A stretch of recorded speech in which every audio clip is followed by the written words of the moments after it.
인생은 선택의 연속이라 할 수 있습니다.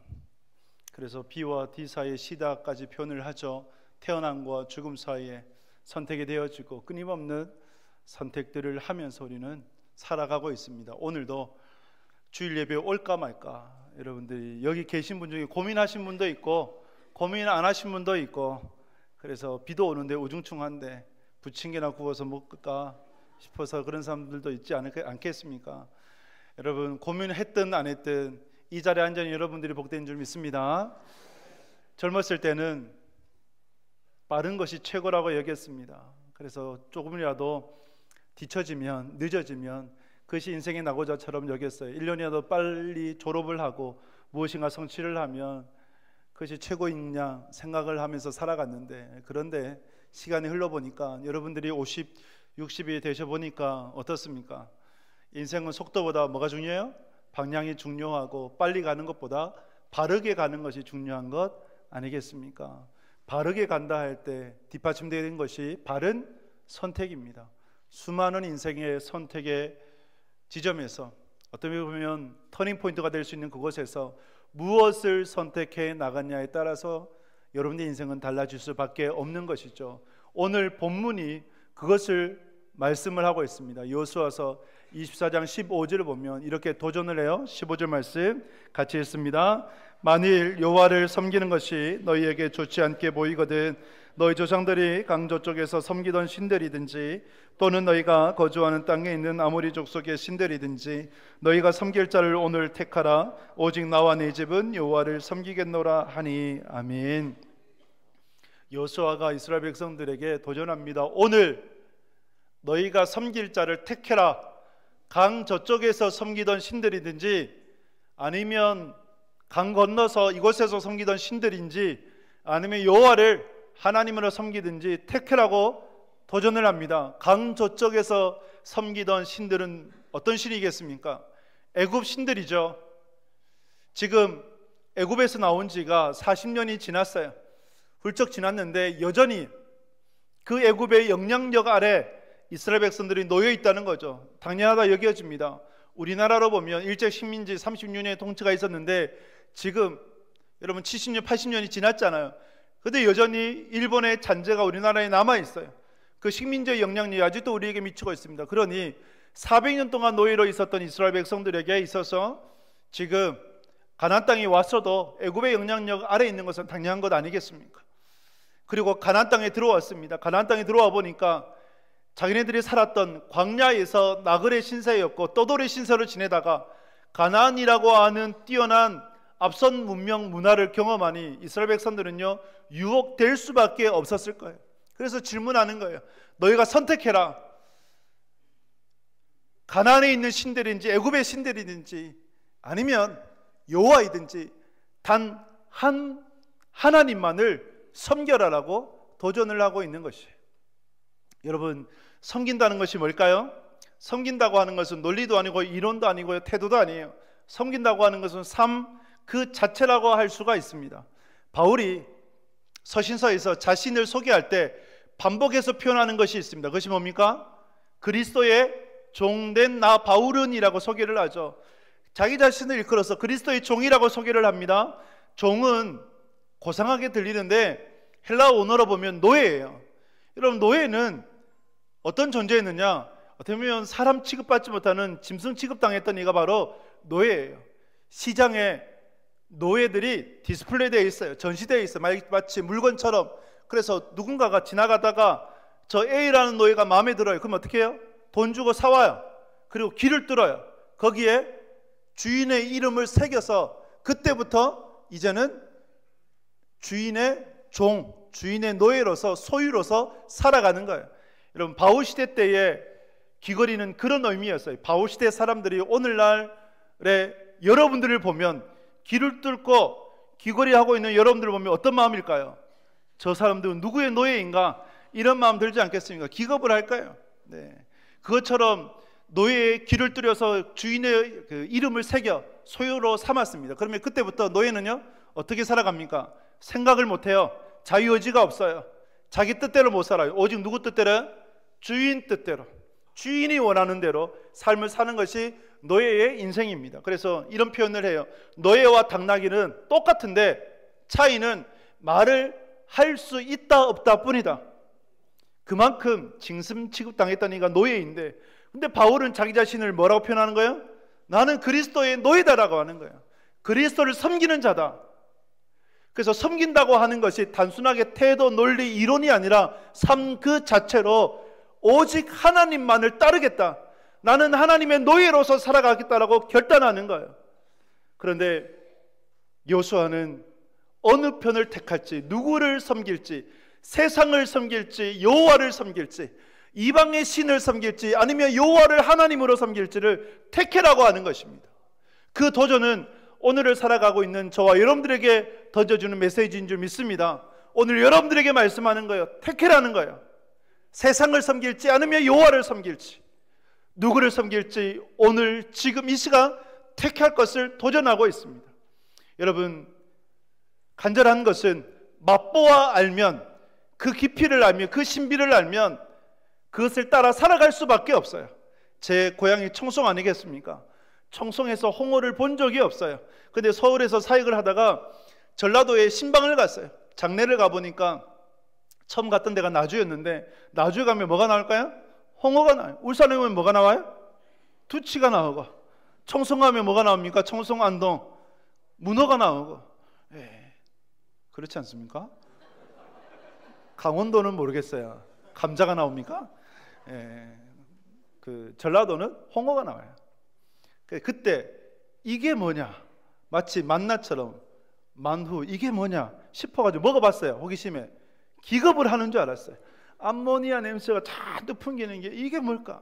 그래서 한 점도 못 먹고 쳐다만 보고, 주변에서 저렇게 맛있게 먹는데, 그런데 시간이 지나고 제가 이제 집에 가보니까, 서울에 가보니까 이 홍어가 생각이 나는 거예요.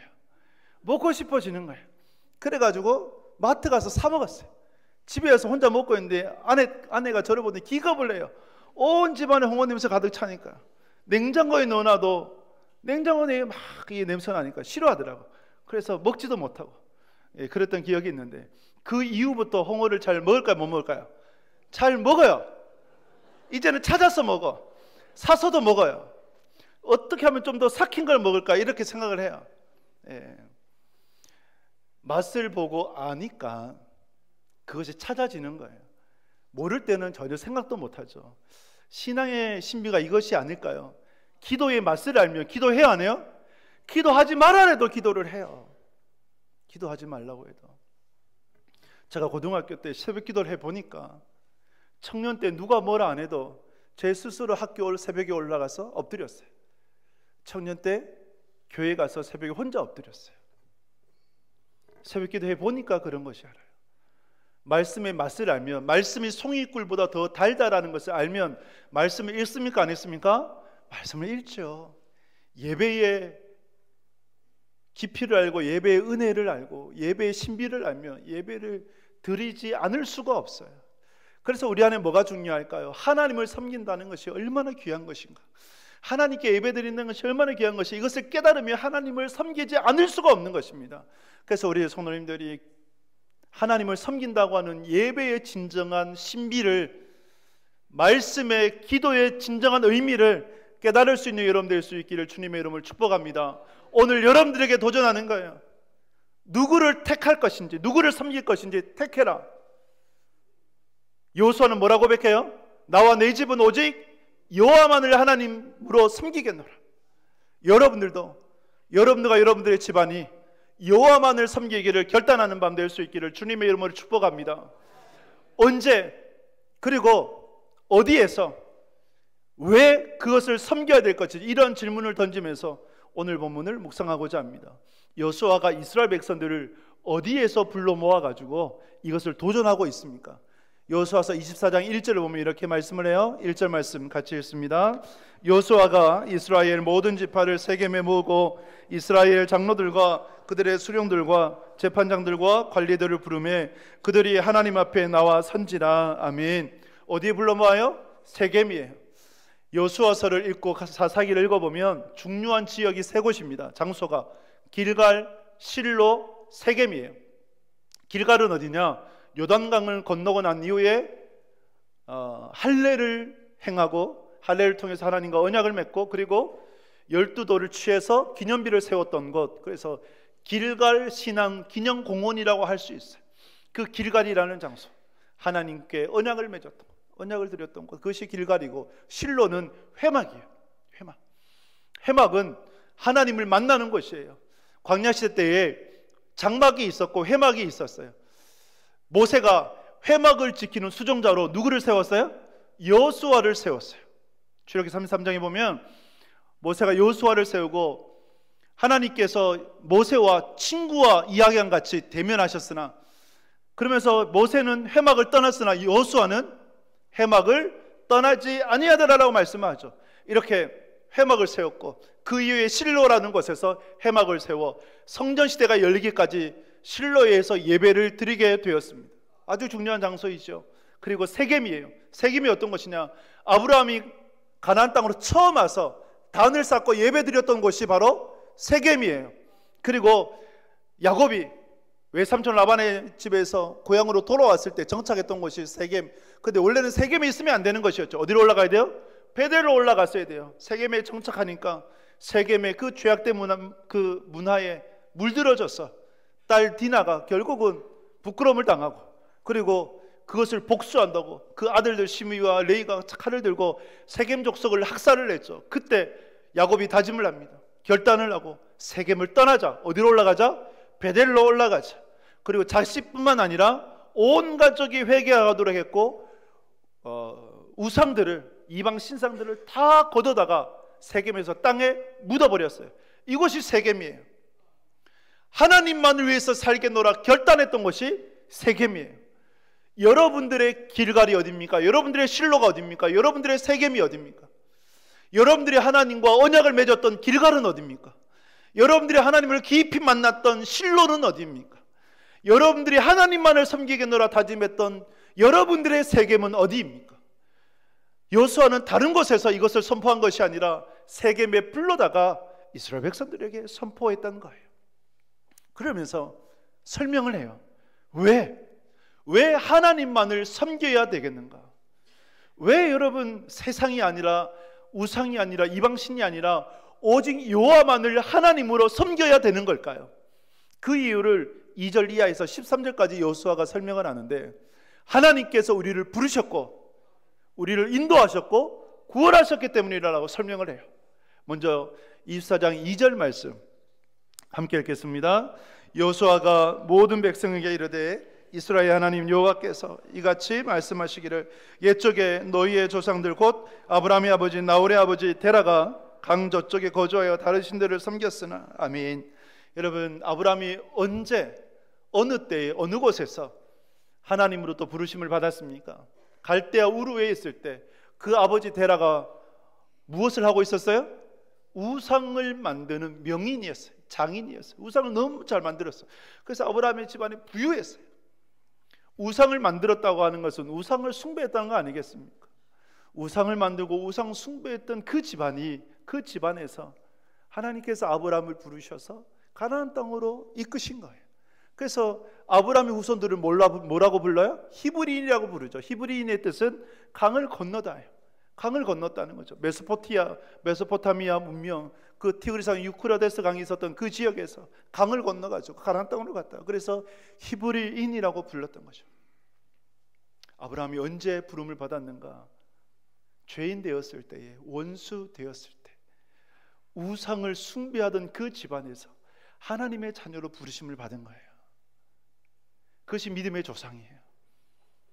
바울이 왜 자신을 그리스도의 노예라고 소개하는 것을 기뻐하고 있을까요? 하나님과 원수 되었을 때,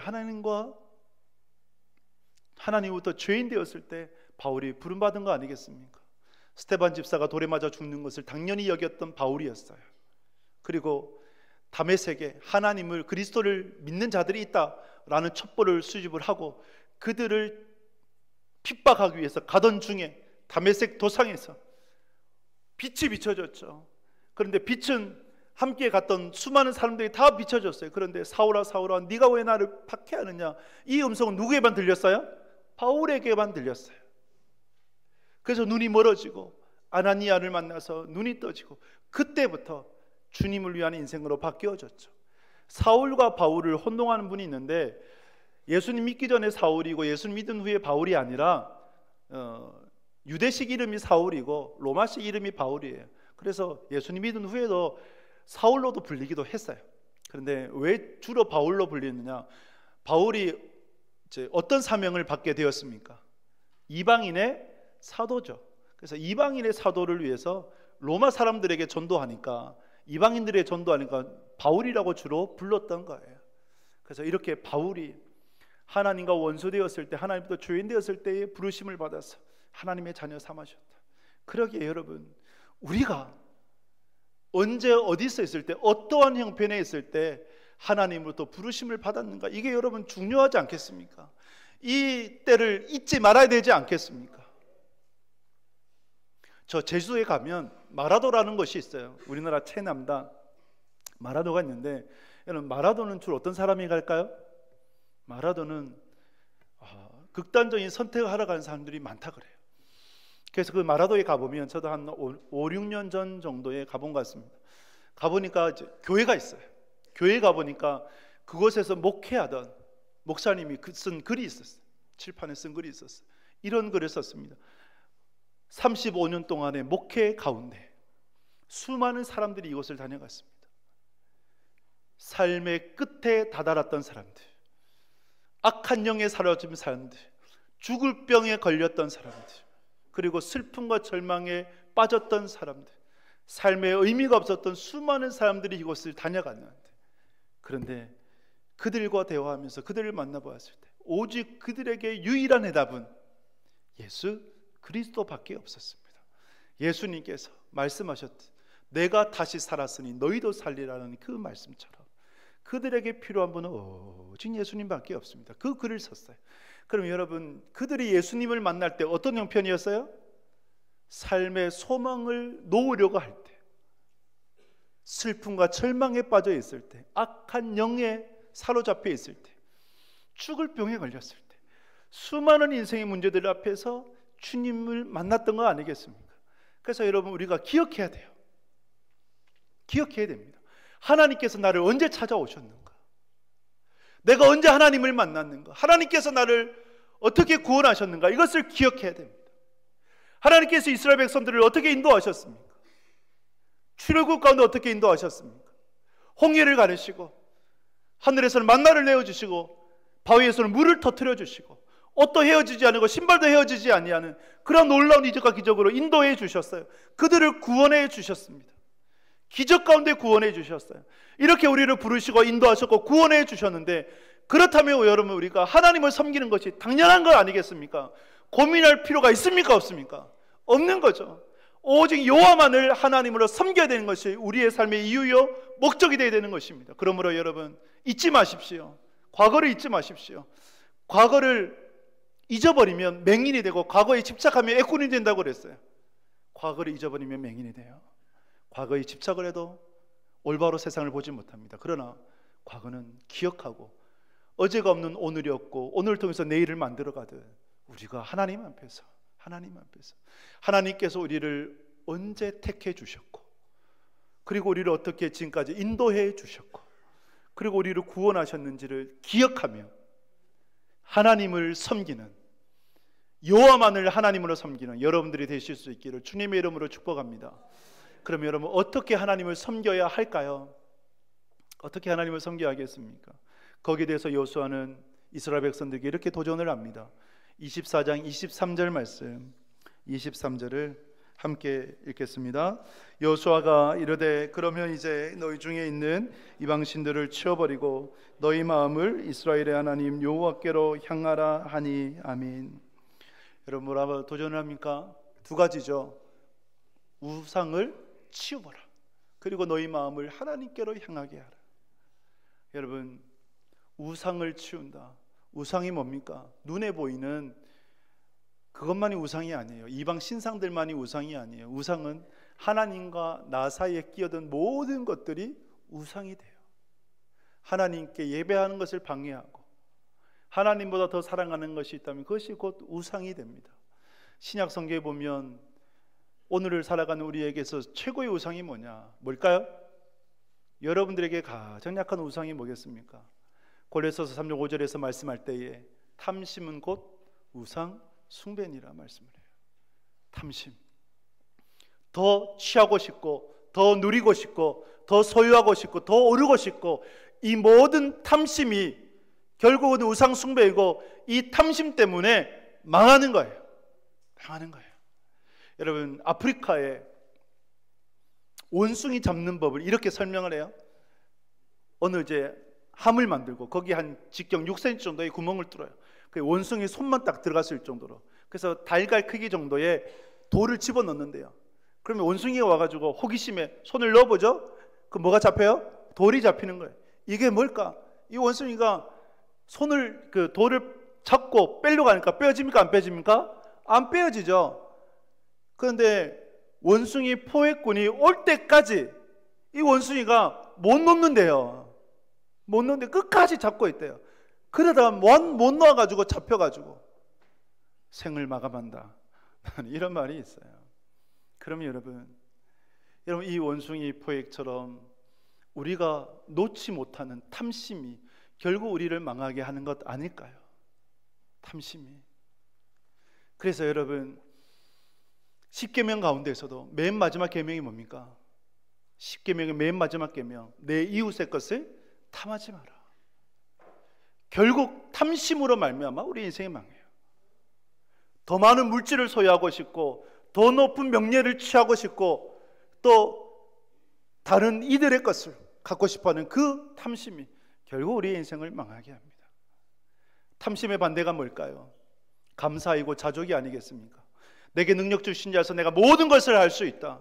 슈퍼맨, 슈퍼 울트라맨을 얘기하는 것이 아니라 가난할 수도 있고 부할 수도 있고 배고플 수도 있고 배부를 수도 있고 부유할 수도 있고 아니면 비천할 수도 있고 이 모든 상황 속에서 살아갈 수 있다.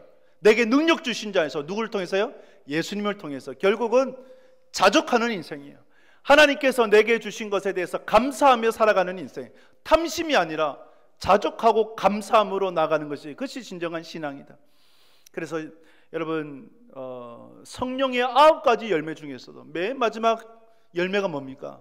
사랑과 희락과 화평과 충성과 온유, 절제 아닙니까? 절제. 그래서 여러분 우리 안에 절제라고 하는 것, 절제가 다른 말로 비싼 말로 자족 아니겠어요? 감사이고. 그래서 이렇게 탐심이 아니라 자족하는 마음으로, 감사하는 마음으로 하나님께서 주신 바의 족함으로 살아가는 그 삶이 복된 줄 믿습니다. 여러분들 안에 하나님과 여러분 사이에 끼어든 우상을 버릴 수 있는, 묻을 수 있는 여러분 될 수 있기를 주님의 이름으로 축복합니다. 여러분들의 마음을 하나님께로 향하도록 하실 수 있기 바랍니다. 하나님께로 가까이 갈 수 있기를 바랍니다. 여러분들의 신앙이 점점 굳게 세워지는가, 아니면 내 신앙이 점점 타락되어지는가, 그것을 어떻게 평가할 수 있는지 아십니까? 하나님께로 내가 점점 가까이 가느냐, 가까이 가지 않느냐, 그 척도가 교회와 내가 점점 가까이 오고 있는 신앙인가, 아니면 점점 멀어지고 있는 신앙인가, 예배와 말씀과 기도에 내가 점점 더 가까이 가는가, 아니면 멀어지고 있는가, 이것을 여러분들이 살펴보시면 돼요. 교회와 예배와 그리고 말씀과 기도에 여러분들이 가까이 가신다면 여러분들의 신앙이 더 굳건히 세워지는 거예요. 근데 반대로 예배의 자리에, 말씀의 자리에, 기도의 자리에 여러분들이 점점 멀어지신다면 여러분들의 신앙이 점점 타락되어져 가는 증거라는 것을 여러분들이 기억하시고 우상을 버리고 그리고 하나님께로 더욱더 가까이 향하는 하나님의 사람 되실 수 있기를 주님의 이름으로 축복합니다. 여러분 언제 하나님을 섬겨야 하겠습니까? 언제요? 여호수아서 24장 15절 처음 읽었던 말씀에 어떻게 말씀하고 있습니까? 같이 한번 읽어볼까요? 만일 여호와를 섬기는 것이 너희에게 좋지 않게 보이거든 너희 조상들이 강 저쪽에서 섬기던 신들이 있는지 또는 너희가 거주하는 땅에 있는 아모리 족속의 신들이 있는지 너희가 섬길 자를 오늘 택하라. 오직 나와 내 집은 여호와를 섬기겠노라 하니. 아멘. 여러분 언제 섬기라고요? 내일요? 한 달 후에요? 1년 후에? 10년 후에? 아니면 대학 가서 취업해가지고 결혼해가지고 또 결혼해서 좀 애도 낳고 애 좀 키워가지고, 아니면 내 자녀들을 결혼시키고 결혼시킨 자녀들이 손자 손녀 낳고 그 손자 손녀 좀 더 키우고, 그럼 언제요?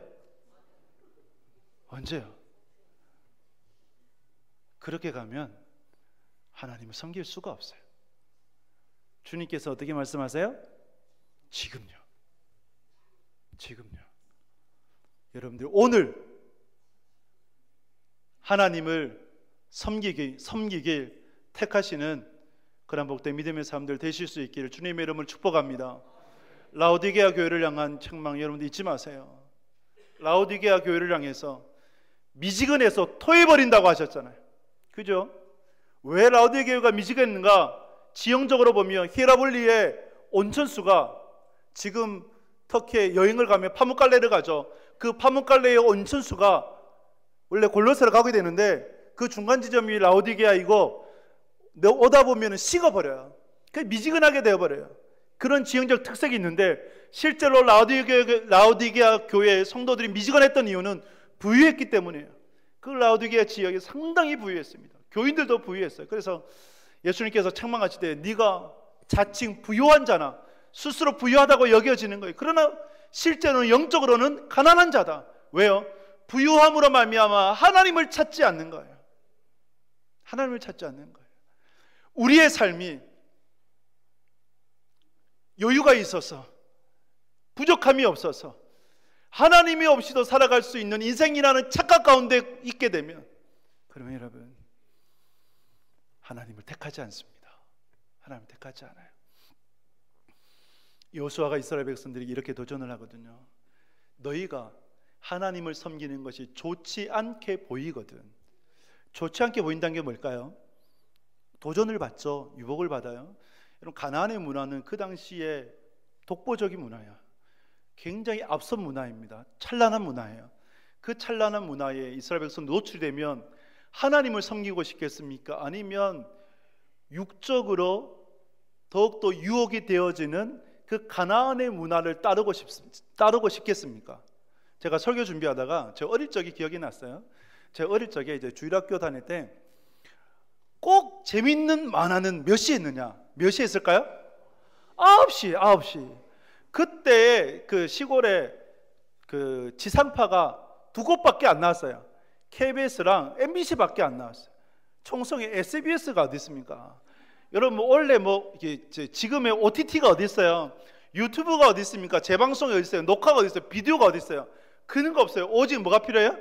본방사수만 필요한 거예요. 그거 놓치면 못 봐요. 그래서 고민이 되는 거예요. 이 재밌는 만화 이때 못 보면 내가 언제 보느냐, 그러면서 어린 마음에 고민이 될까 안 될까요? 되지요. 그런데 왜 그렇다고 해서 제가 TV 본다고 교회를 안 간 적이 있을까요? 없었어요. 왜 없었을까요? 제가 부모님한테 맞은 적이 없어요. 자라나면서 워낙 귀하게 자라나서 자랑하는 건 아니고요. 그런데 저를 혼낸 적은 딱 한 번, 교회 안 가면. 그래서 부모님 무서워서 교회를 갔어요. 우리가 유혹을 받아요. 하나님을 섬길 것인가 세상을 섬길 것인가 다름이 아니에요. 여러분들이 대학 갔잖아요. 대학 가서 청년의 좀 자유로움을 누리고 싶다. 그런데 교회 가면 술 먹지 마라, 담배 피지 마라, 그리고 세상 연애하지 마라, 그리고 예배 와라. 불금인데 불금에 돌아다니지 말고 방황하지 말고 교회 와서 기도하라 하니까 고민이 돼야 안 돼요. 내가 교회만 떠나면, 하나님만 없으면 내 청춘 내 마음대로 즐기면서 살아갈 건데, 이게 바로 하나님을 섬기는 것이 좋지 않게 보이거든이 되는 거예요. 여러분들이 주일에 업무가 있어요. 예를 들면 접대가 있어. 중요한 바이어와 골프 약속이 있어. 그러면 예배를 드려야 될 것인가, 골프장으로 가야 될 것인가? 이러한 선택의 기로, 군대 가서 선임들이 교회 가지 말라고 하는데 교회 가야 될까 말아야 될까라고 하는 그러한 선택의 기로, 이것이 오늘 여호수아가 말씀하는 하나님을 섬기는 것이 좋지 않게 보이거든 이 말씀이에요. 여러분들은 이때 무엇을 선택하겠습니까? 하나님을 선택하겠습니까? 세상을 선택하겠습니까? 그 도전을 여러분들에게 하시는 거예요. 결코 쉽지 않아요. 그래서 여러분, 섬김이라고 하는 것은 논리도 아니고 이론도 아니고 태도도 아니고요, 잠깐도 아니고요, 삶 그 자체예요. 섬긴다고 하는 것은 누구의 노예가 되어야 되는 거예요? 하나님의 노예가 되어야 됩니다. 할렐루야. 하나님을 섬기는 거예요. 그래서 여러분, 하나님을 섬기는 것이 좋지 않게 보일 때가 있어요. 세상이 더 좋을 때가 있어요. 내가 이것만 어기면, 이것만 세상 뜻대로 살아가면 내가 좀 편할 텐데 라고 하는 그런 도전의 수관이 있습니다. 그러할 때 여러분, 무엇을 선택하시겠습니까?